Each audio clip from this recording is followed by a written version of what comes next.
Lo avevano aspettato fuori dalla scuola per picchiarlo. I carabinieri di Bassano del Grappa hanno individuato i due aggressori di 13 e 15 anni.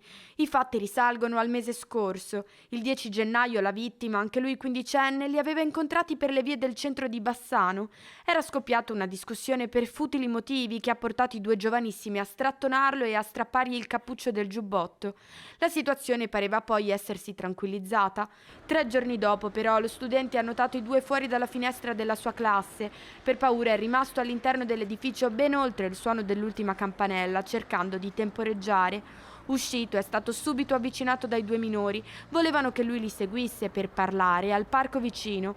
Al suo rifiuto, uno di loro gli ha sferrato un pugno al volto, continuando a colpirlo nonostante il ragazzo non reagisse e anzi cercasse solo di allontanarsi.